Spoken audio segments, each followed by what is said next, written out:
จวดจวดทีมงานลูกซอดวันที่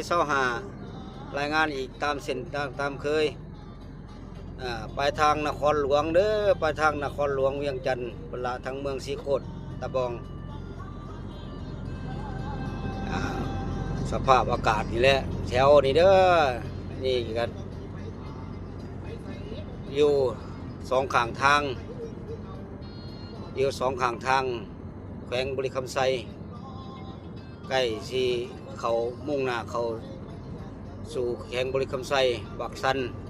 อีกประมาณอีก10 โลครับหมายถึง10 กิโลเมตรทีมงานลูกซอดรายงานอีกแล้วจวดทีมงานลูกซอด